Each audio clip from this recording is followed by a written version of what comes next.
propose de présenter ces instants au Seigneur. Seigneur, nous sommes rassemblés devant toi, Seigneur, pour écouter ta parole, pour la recevoir, Seigneur, pour qu'elle puisse porter du fruit en nous. Pour ma part, tu fais comme tu le veux. Je veux m'effacer totalement devant toi, Seigneur, que ce soit toi qui t'exprimes, afin que nous puissions être édifiés. Je te prie, Seigneur, pour tous nos frères persécutés également, qui n'ont pas ce privilège de se réunir. Tu vois nos frères en Syrie, au Congo, partout sur la terre où ils sont massacrés à cause de leur foi, emprisonnés et torturés. Seigneur, assiste-les par ton esprit.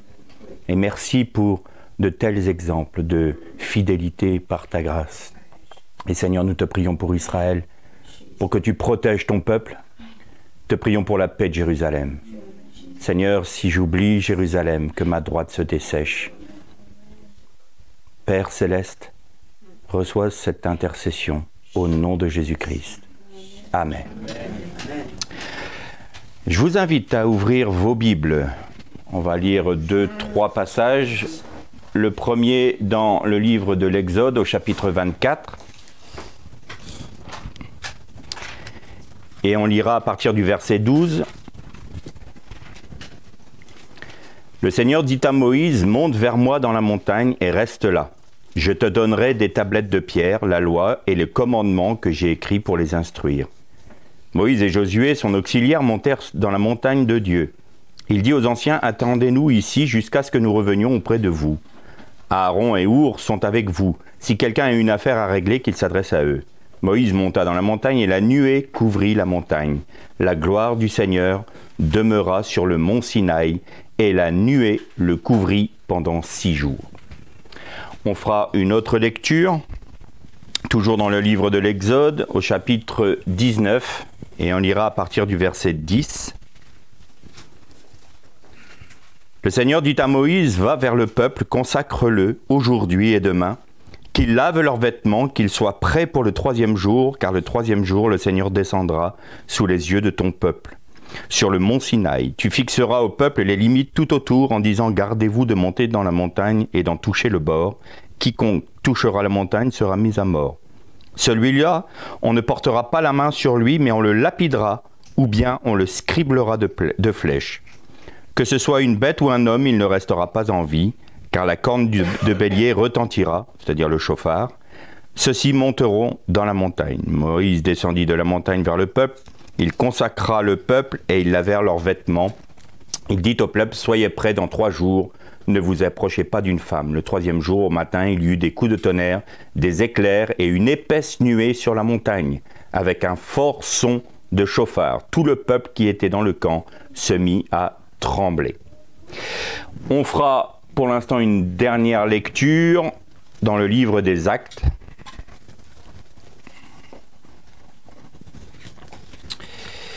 Livre des Actes au chapitre 1 et on lira à partir du verset 9. Après avoir dit cela, pendant qu'il regardait, il fut enlevé et une nuée le déroba à leurs yeux.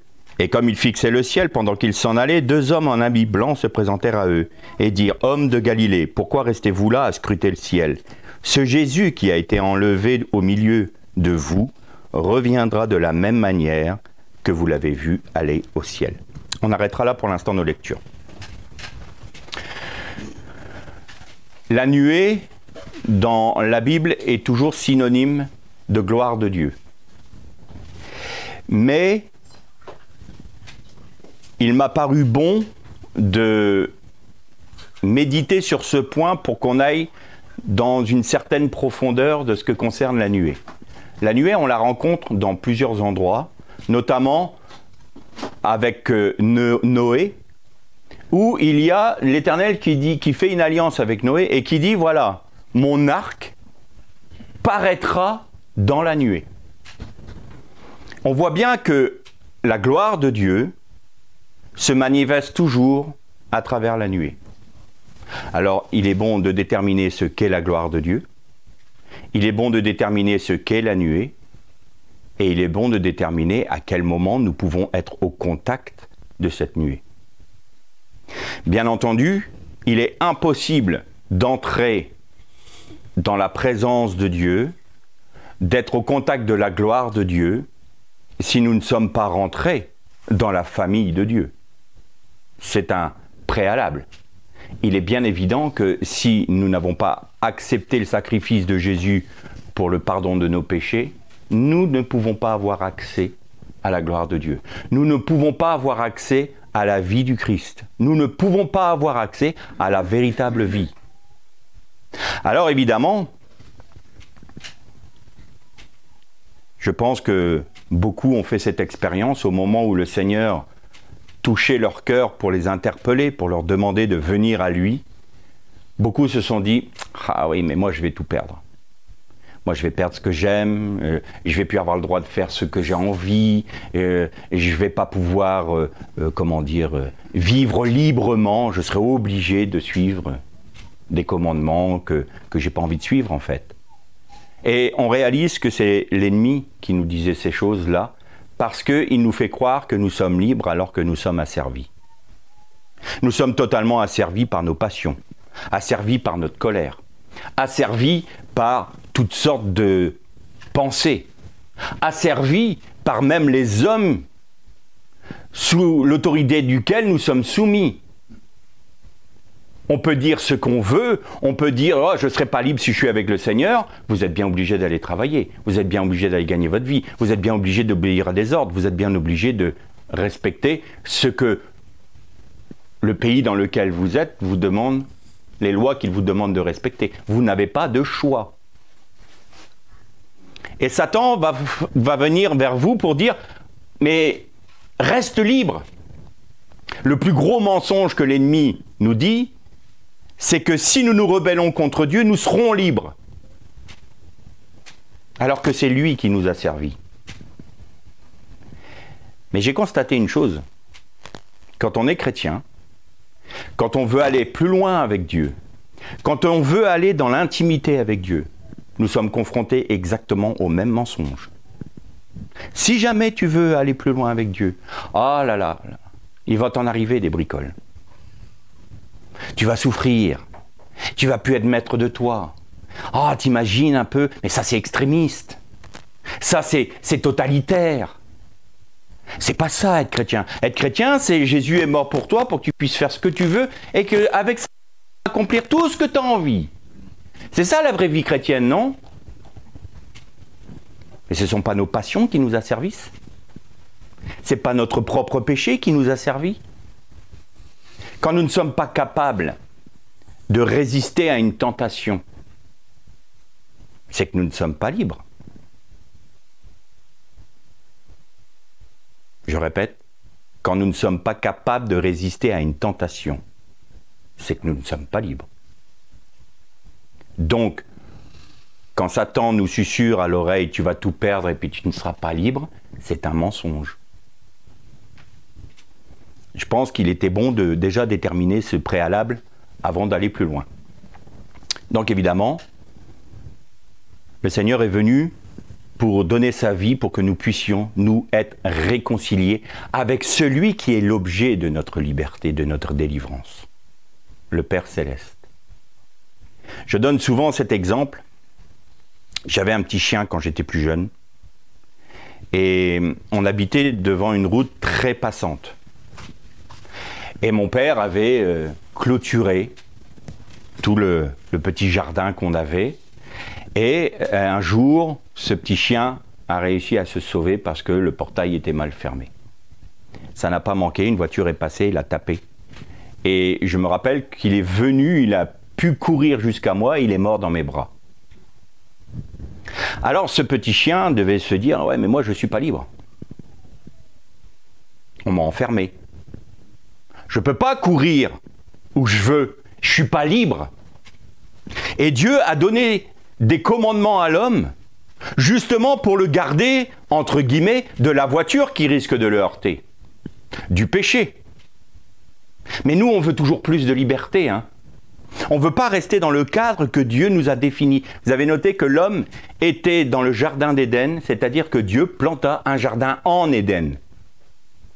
Il clôtura un endroit où l'homme pouvait s'épanouir. Et au fur et à mesure que ce jardin prendrait de la place contrôlé, dirigé, gouverné par l'homme, eh bien cet environnement s'élargirait. Mais il s'élargirait dans le cadre de Dieu. Dieu ne veut pas nous emprisonner, il veut qu'on s'élargisse, mais en lui. Et donc ce petit chien est comme nous. On sort, nous. Ah, le commandement de Dieu, ah, ça ne m'intéresse pas. Ah, respecter ça, ah non, ça ne m'intéresse pas. Je vais faire mes expériences. Fais tes expériences. Et le jour où le péché te tape comme la voiture a tapé mon petit chien, on vient pleurer. Mais je ne comprends pas. Si Dieu existait, il ne me permettrait pas ça. Mais c'est toi qui as voulu te sauver, hein. C'est toi qui as voulu te plaindre. C'est toi qui as dit que tu n'étais pas bien là dans le cadre dans lequel je te permets de t'épanouir. C'est toi qui as voulu aller dans le péché. C'est toi qui as voulu être mordu par le serpent. Et maintenant tu viens m'accuser que moi je t'ai pas gardé. Je t'ai tout donné pour te garder. Et nous en tant que chrétiens on est comme ça aussi. Il n'y a pas que ceux qui n'ont pas donné leur vie à Christ qui sont comme ça. Nous aussi. Ah Seigneur, pour aller plus loin dans ta connaissance, pour aller plus loin dans ton intimité, j'ai envie de sortir du cadre. Et le Seigneur il dit, ben, si tu veux me rencontrer, il faut que tu montes sur la montagne. Mais attention, tu ne montes pas n'importe comment sur la montagne de l'Éternel. Et tout d'un coup, on réalise qu'en Jésus-Christ, la montagne de l'Éternel, c'est aussi le tabernacle. On rentre dans le parvis, donc on est né de nouveau, on est réconcilié avec Dieu par le sacrifice de Jésus, parce que nous sommes au contact de l'autel, nous sommes au contact de la cuve d'eau, et donc nous sommes au contact du sacrifice, du sang. Et puis on peut rentrer dans le lieu saint. Dans le lieu saint, c'est la vie de l'esprit, la Ménorah, qui est les 7 esprits de Dieu. Nous avons les pains de proposition et nous avons l'autel des parfums. Mais il y avait un lieu dans lequel on ne pouvait pas entrer, où le peuple n'avait pas le droit d'entrer, et où une seule fois dans l'année, le Kohen Gadol, c'est-à-dire le grand prêtre, pouvait rentrer pour faire l'expiation avec le sang de l'agneau, le sang du sacrifice pour le péché à Yom Kippour. Mais depuis que Jésus-Christ a donné sa vie, que son sang a coulé, le voile a été déchiré. Ce qui séparait le lieu saint du lieu très saint, du saint des saints, le voile a été déchiré de haut en bas. C'est une œuvre de Dieu, c'est pas nous. Nous n'avons aucun accès par nos propres moyens, notre propre intelligence, notre propre capacité humaine. On ne peut pas rentrer dans la gloire de Dieu. Il faut qu'elle nous soit révélée. Mais on oublie souvent un détail, c'est que le sang a traversé le voile. Parce que le Kohen Gadol faisait l'aspersion sur le propitiatoire, c'est-à-dire le caporet, le couvercle de l'arche. Et la gloire de l'Éternel résidait sur le caporet, justement sur ce couvercle, qui était, lui, au contact du sang du sacrifice. Et la gloire de l'Éternel se manifestait comment? C'était une nuée. Et là, on retrouve la notion de nuée, c'est-à-dire la notion de la gloire de Dieu. Aujourd'hui, nous sommes, nous, le temple de l'Éternel. Donc nous avons cette possibilité d'avoir un accès libre à Dieu, parce que le voile est déchiré. Mais souvent, ce qui nous empêche d'avoir un accès à Dieu, c'est notre propre chair. Nous ne le voulons pas, parce que nous n'avons pas confiance en Dieu. Nous n'avons pas foi. Ah Seigneur, si j'accepte ça, je vais accepter de dépendre de toi, mais tu vas quand même répondre à mes besoins? Est-ce que tu vas agir envers moi véritablement comme un père? Ou comme un Dieu lointain qui va me faire passer par diverses épreuves parce que ça a l'air de t'amuser? Moi j'ai envie de te connaître comme père. Bien. C'est une bonne volonté que tu as là. Pourquoi? Parce que c'est moi qui la mets dans ton cœur. Mais tu ne vas pas me connaître comme père comme toi tu l'imagines. J'ai besoin de me révéler à toi tel que je suis vraiment, pas tel que tu voudrais que je sois. Alors je vais te révéler la nuée. La gloire de Dieu était dans la nuée. Mais la nuée voile les choses. La nuée couvrait le Sinaï.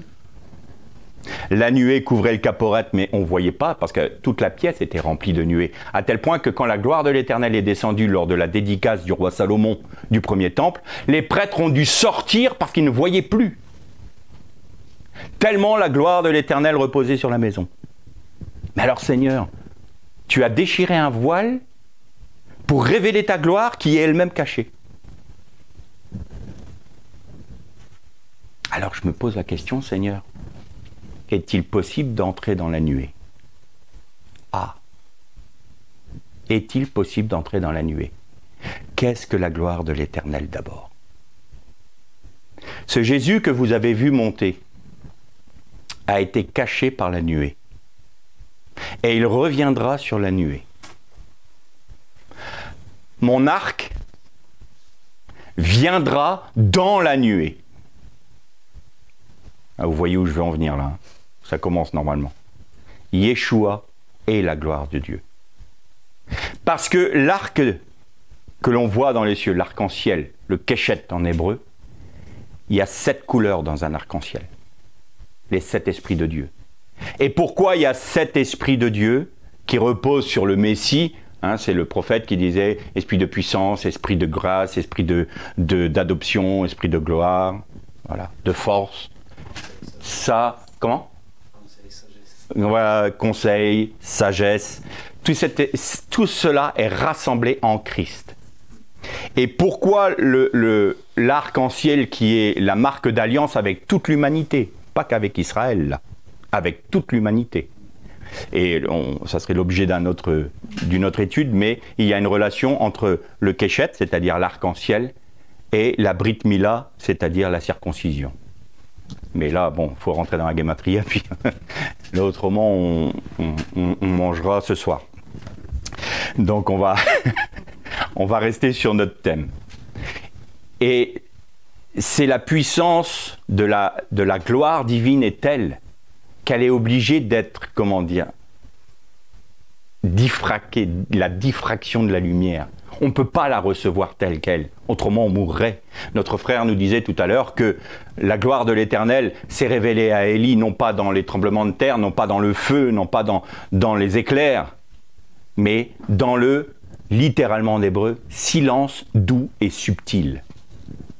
Et c'est là que Élie couvrit son visage, parce que la gloire de l'Éternel se révélait à lui. Ces 7 esprits sont la révélation de la personne même de Dieu.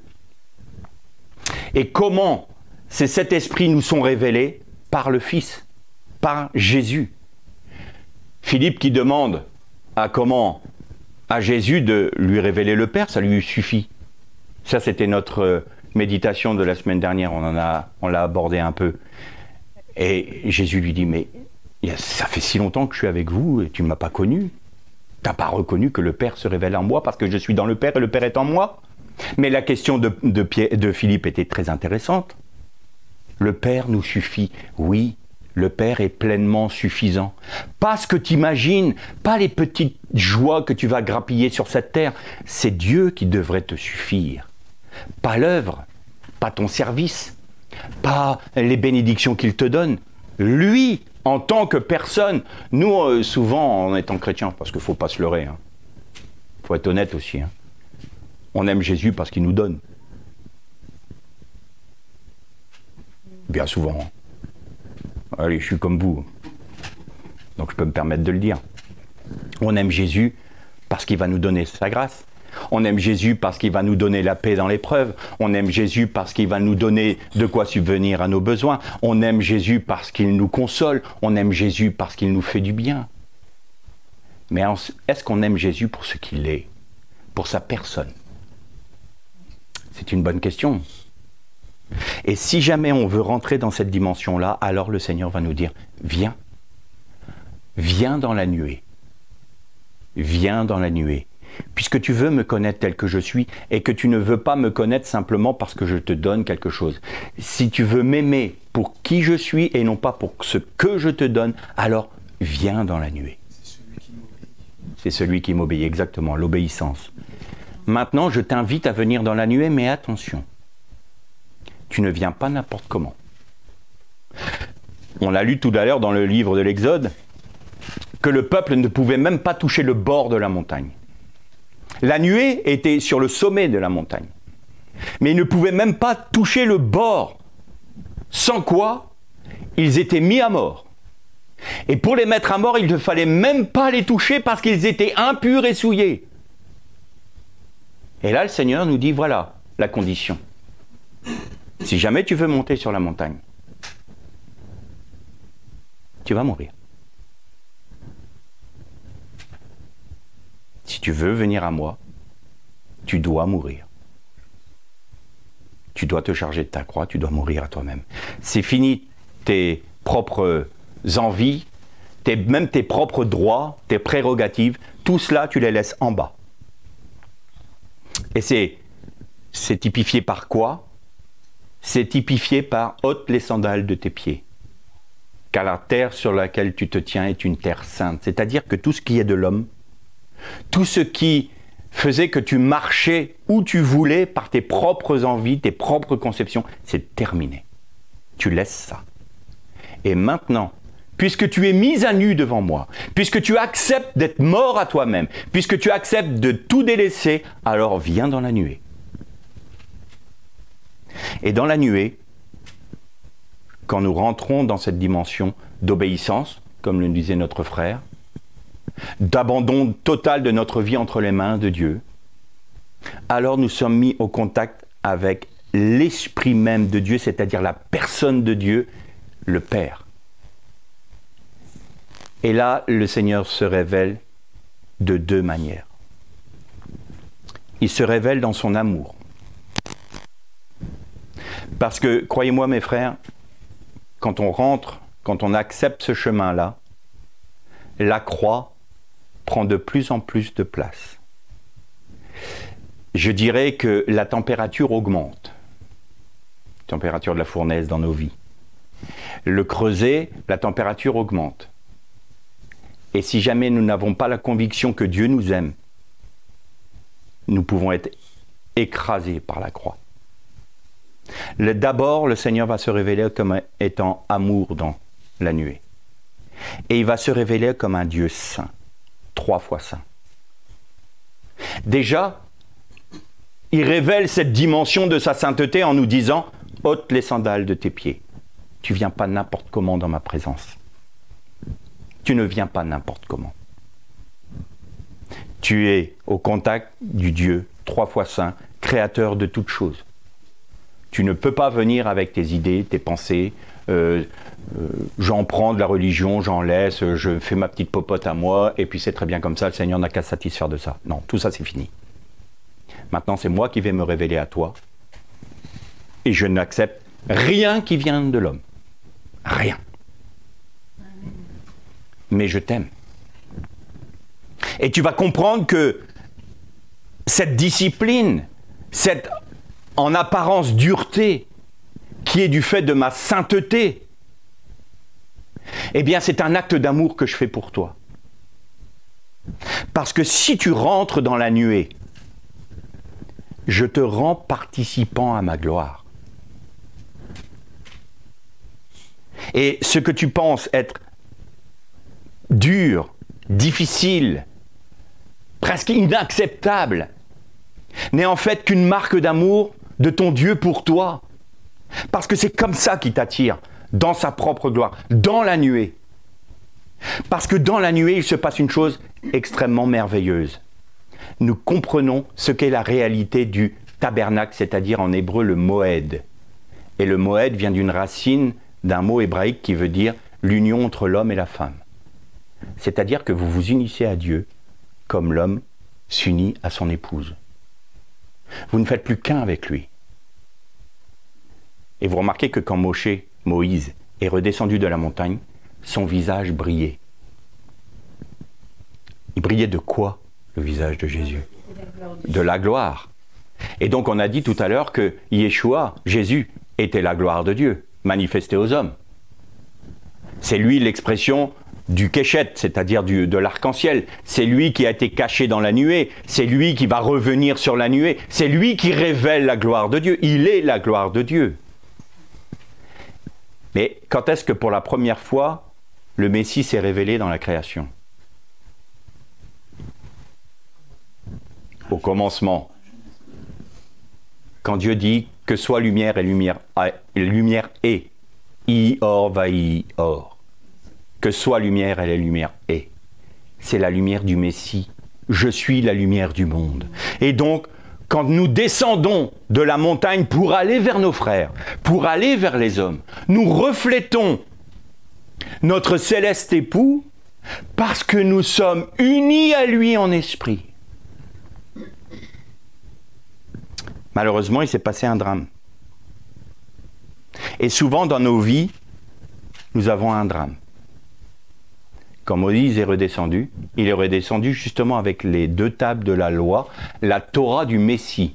Dans la tradition juive, dans la loi orale, il est dit que c'était les tables de la loi du Messie qui descendaient vers Israël. Et s'ils n'avaient pas fait le veau d'or, ils auraient reçu tout de suite le Messie en eux, en leur sein. Mais comme Moïse est redescendu avec les tables de la loi et qu'il a vu qu'il y avait l'idolâtrie dans le peuple, la Torah du Messie s'est brisée sur l'idolâtrie des hommes. Combien de fois les commandements de notre Seigneur se brisent sur notre idolâtrie, sur notre moi, sur ce que je veux garder dans ma vie. On redescend de la montagne, parfois on a des grâces, mais on remet nos sandales. Oh Seigneur, c'est trop dur de vivre que dépendant de toi. Hein. C'est trop dur de vivre selon tes commandements. C'est trop compliqué. Ça ne m'intéresse plus en fait. Alors qu'est-ce qui se passe? Eh bien Moïse s'est voilé le visage. La gloire du Seigneur nous est voilée à nouveau. Nous avons remis un voile sur ce que le Seigneur nous a montré. Et nous ne voyons plus. Alors il ne suffit pas d'entrer dans la nuée, il ne suffit pas d'être mis au contact de la gloire de Dieu, encore faut-il demeurer dans cette position. Le salut s'obtient par la foi et c'est un don gratuit, mais l'union avec notre Christ, c'est chaque jour de notre vie. C'est pas un jour comme ça m'a toqué, tiens aujourd'hui Seigneur, j'étais dans ta présence, béni sois-tu, et puis pendant les 10 années qui suivent, je fais ce que je veux. Non. Autrement, eh bien, notre idolâtrie nous voile à nouveau la gloire de Dieu. Et d'ailleurs, nous, on a traduit par veau d'or, mais ce n'est pas un veau d'or dans la traduction. C'est Egel Macera. Egel Macera, c'est le veau voilé. C'est l'idolâtrie qui vous voile la gloire de Dieu, qui vous voile la personne de Dieu. Alors, on peut se dire que, mais Seigneur, tu as ouvert le voile du temple. Tu as ouvert le voile du Saint des Saints, mais tu te voiles encore. Je me voile encore parce que je veux que tu aies ce désir de me connaître tel que je suis. Parce que jusqu'à présent, je t'ai attiré à moi en te disant, regarde, tu vas avoir un gain. Tu vas avoir un gain. Tu vas être non seulement sauvé, mais tu vas être mon épouse. Je vais te rendre participant à ma gloire. Bon. Être rendu participant à la gloire de Dieu, ça va. C'est pas mal comme projet quand même. Pourvu que je sois participant à la gloire de Dieu. Mais quand on rentre dans la nuée, le Seigneur nous dit, tu t'oublies. Et Moïse était capable de redescendre de la montagne parce qu'il avait rencontré le véritable amour qui était Dieu. Et quand Dieu a dit à Moïse, je vais détruire ce peuple. Et je ferai de toi une grande nation. Dieu maintenait sa promesse à Abraham. Hein. Il n'était pas parjure. Mais Moïse avait connu autre chose. Et il n'a pas... Alors, bien sûr, il a été très droit. Hein. Être rempli de l'amour de Dieu, c'est pas une chiffre molle. Hein. C'est dire les choses telles qu'elles sont. Quand il a demandé aux Lévites de lever l'épée, il a enlevé tout ce qui était péché dans le peuple. Hein. Oui, ça saigne. Notre chair va saigner. Hein. Elle est sur la croix, elle est condamnée à mort, point. Il n'y a pas à discuter. Mais, quand Dieu lui dit, je vais détruire tout ce peuple, c'est fini, je ne veux plus en entendre parler. Moïse dit, non, enlève mon nom du livre de la vie. Mais, sauve ce peuple. Pourquoi ? Parce qu'il permettait que le peuple pêche et devienne idolâtre sans rien dire. Non, ce n'était pas la raison. Parce que ta gloire sera entachée, Éternel. Ta propre gloire sera entachée. Et les autres nations diront, il n'a pas pu les conduire dans le pays de la promesse et il les a fait mourir dans le désert. Mais à cause de ta gloire, eh bien je préfère encore que ma vie soit plus avec toi, mais je veux que ta gloire brille sur l'humanité. Voilà le Messie. Voilà l'esprit du Messie. Voilà ce qu'est notre état d'esprit quand on est rentré dans la nuée. On ne compte plus pour nous-mêmes, mais pour les autres. Nous avons été tellement au contact de la racine, de la nature de l'amour, que nous ne pouvons pas ne pas aimer. Nous ne pouvons pas ne pas aimer notre prochain. Nous ne pouvons pas ne pas aimer nos frères. Et là, dans nos cœurs, on est en train de se mettre des noms dans la tête qui passent et on se dit, celui-là... Heureusement que dans la Bible, il est dit qui aime bien châtie bien. Je vais l'aimer. Mais ça, c'est notre chair qui nous ment encore. En nous disant, mais non, tu ne peux pas aimer, c'est pas possible. Tu ne peux pas arriver à un tel idéal. Tu ne peux pas ne plus compter du tout. De t'abandonner tellement dans les mains de Dieu que tu te dis, mais je préfère même être anathème. C'est ce que Paul disait, que je sois anathème pourvu que mon peuple soit sauvé. Mais c'est l'esprit du Messie. C'est l'esprit de Jésus.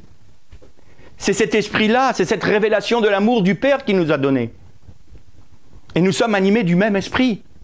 Et quand nous sommes animés de cet esprit-là et que nous faisons taire notre chair parce qu'elle est juste sur la croix puis elle a juste le droit de se taire, elle n'a pas son mot à dire. Donc quand notre âme, avec ses sentiments, qui a été habituée à être soumise à l'esprit du serpent, à ce venin qui a été mis notre nature charnelle, eh bien le roi David, qu'est-ce qu'il disait ? Mon âme, tais-toi maintenant. Tais-toi, fais silence devant l'Éternel. Et maintenant, tu loues. J'ai pas envie, je te demande pas ton avis. Il faut qu'on soit dur avec nous-mêmes. Il faut qu'on soit dur avec la chair. Et il faut qu'on soit doux avec nos frères.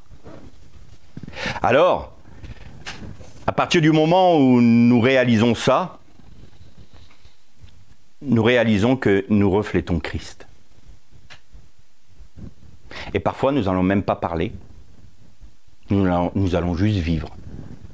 Et je donne souvent cet exemple-là de notre frère Butler qui était dans un aéroport. Et il attendait depuis une demi-heure son avion parce qu'il y avait du brouillard. Tiens, il y avait de la nuée. La gloire de Dieu allait se manifester justement.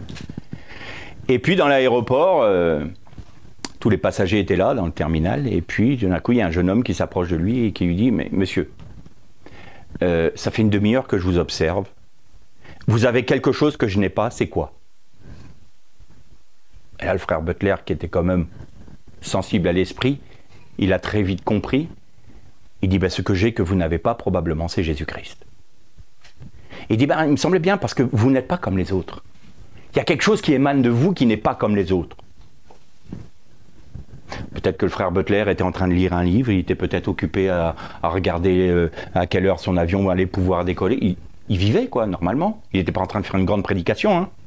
Il n'était pas dans un moment d'extase, d'adoration devant Dieu, il était simplement en train d'attendre, mais il reflétait la vie du Christ. Et ce jeune homme s'est donné à Dieu. À ce moment-là, il a accepté Jésus dans sa vie. 10 minutes après, le brouillard se levait et l'avion a pu décoller. C'était Dieu qui s'est révélé à ce jeune homme dans la nuée. Mais il faut qu'on accepte le prix à payer. Parce que si nous acceptons le prix à payer, alors la gloire du Très-Haut reposera sur nous, en Jésus-Christ. L'Esprit du Messie se saisira de nous à toute occasion pour parler au cœur, pour apporter une parole de réconfort, apporter une parole d'exhortation, pour simplement témoigner dans notre vécu de tous les jours l'esprit du Messie. Celui qui nous frappe, on l'aimera. On demandera à Dieu de le bénir.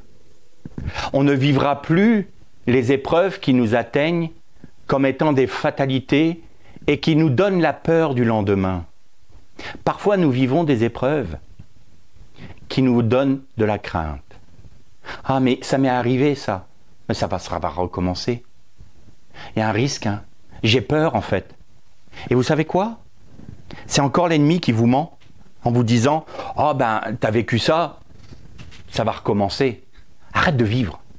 N'aie plus d'espérance. Fais plus de projet. Oh là. Non. Reste dans ta tourmente, reste dans ta crainte, reste dans ta peur, reste dans ton angoisse. Et le Seigneur te dit, mais crois simplement en moi. Viens, je veux te libérer de tout ça. Pas des épreuves, mais de l'angoisse de l'épreuve, de la tristesse de l'épreuve. Dans l'épreuve, je vais te donner de la joie. Dans l'épreuve, je vais te donner de l'espérance. Dans l'épreuve, je vais faire de toi non seulement mon témoin, mais mon vis-à-vis. Comment ça, mon vis-à-vis? Eh bien, l'homme a eu pour femme, la femme, Isha, qui est devenue son vis-à-vis. C'est-à-dire que mon horizon, le vis-à-vis c'est face à face, hein, mon horizon ça serait Christ, mais l'horizon du Christ c'est moi. Comment ça, Seigneur? Ton horizon c'est moi, qui suis un pécheur, qui suis indigne? Oui, c'est toi. Et tu sais pourquoi? Parce que quand tu es dans le sein des saints, quand tu es au contact de la nuée, c'est là que je parle à ton cœur, parce que Dieu a dit une parole très étonnante à Moïse. C'est là que je me rencontrerai avec toi. C'est là que je me rencontrerai avec toi. C'est-à-dire que l'esprit du Messie va rencontrer l'esprit du Messie qui est en nous, mais en nous, avec nous. C'est ça que Dieu veut. C'est cette relation-là que Dieu veut. Et la nuée était encore dans un autre endroit, et je terminerai sur ce point. Il était sur la montagne de la Transfiguration. La nuée était là. La gloire de l'Éternel s'est manifestée dans le fait que le Messie se révélait le Père à l'ensemble des hommes, d'abord à Israël, d'abord à notre frère aîné, Israël. N'en déplaise à ceux qui ne s'appelaient pas, tant pis. C'est la parole, j'y peux rien. Après, moi, la politique ne m'intéresse pas. Et le salut vient des Juifs. Un jour, on m'a dit, oh, mais le salut vient des Juifs, ça c'est encore les Israéliens, c'est encore les Juifs qui nous disent ça. Je dis non, c'est une parole de Jésus. Donc, c'est une parole de Jésus. Point. Voilà. Il n'y a pas à discuter. Il n'y a pas à discuter. Et il est d'abord donné à notre frère aîné, et ensuite à nous, à tous les hommes. Et sur la montagne de la Transfiguration, le Messie était l'expression, la révélation de la loi et des prophètes. La loi, Moïse. Les prophètes, Élie. Et vous avez noté, tout d'un coup, Élie et Moïse ont disparu. Et de la nuée est sortie une voix qui a dit « Celui-ci est mon fils bien-aimé, faites tout ce qu'il vous dira. » Pourquoi? Parce que en Yeshua, en Jésus, la loi et les prophètes étaient incarnés. Il est l'expression de la loi et des prophètes. Il est la loi, il est prophète. Il est la gloire de Dieu. Et c'est pour ça qu'il y avait la nuée, mais la nuée ne couvrait pas, ne cachait pas le Messie. Ne cachait pas la loi, ne cachait pas les prophètes. Et c'est pour ça, quand nous sommes sur la montagne de la Transfiguration, qui n'est d'autre, spirituellement parlant bien sûr, que le mont Sinaï, qu'est-ce que nous voyons? Nous voyons le Messie et nous voyons l'accomplissement de la loi et des prophètes dans le Messie, donc nous connaissons le Père. Nous ne pouvons pas redescendre comme nous y sommes montés, c'est pas possible. Alors mes frères et sœurs, l'appel d'aujourd'hui, c'est quoi? répondons à l'appel de Dieu. Viens, monte sur la montagne. Monte sur la montagne.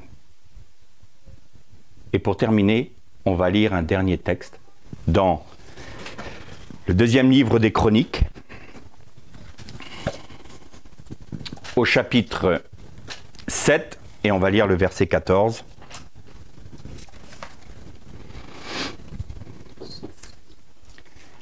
Voici comment on va s'approcher de la montagne de l'Éternel, comment on va rentrer dans la nuée, comment on doit avoir comme disposition de cœur, quelle disposition de cœur on doit avoir. Et ce texte nous en parle. Si mon peuple, sur qui est invoqué mon nom, s'humilie, prie et me recherche, s'il revient de ses mauvaises voies, moi je l'entendrai depuis le ciel. Je pardonnerai son péché et je guérirai son pays. Voilà ce que Dieu veut. Vous voulez que la France soit guérie? Vous voulez que la Bretagne soit guérie? Vous voulez que notre pays soit guéri? Vous voulez que le christianisme soit guéri? Eh bien, humilions-nous devant l'Éternel. Prions, cherchons-le avec ardeur. Jeûnons, prions, cherchons sa face. Alors nous serons amenés dans la nuée. Alors nous serons amenés dans la gloire de Dieu. Et quand nous redescendrons de ce moment-là, eh bien nous reflèterons la vie du Christ et nous serons une source de bénédiction pour tous ceux qui nous entourent. Et alors on va se dire, ouais, donc ça c'est la montagne de la transfiguration. Sauf que tu oublies de dire un détail, mon frère. Ils sont redescendus, les disciples. Et ils sont redescendus et en direct dans l'épreuve. Un démoniaque qui ne pouvait pas être libéré par, entre guillemets, délivré par les disciples. Tout de suite, on est confronté au combat. Tout de suite, on est confronté au train-train de la vie. Ah là là, et les moments d'extase, on les aime, les séminaires, les belles réunions, les choses où c'est facile, on est porté par la communion fraternelle, on est porté par l'esprit, et puis on revient au boulot et oh! Ah, le matin, il faut se lever à 7h, il faut reprendre le boulot, il faut aller voir mon chef de service qui est une teigne. Et mon patron, je ne vous en parle pas. Et ma femme. Et mon mari.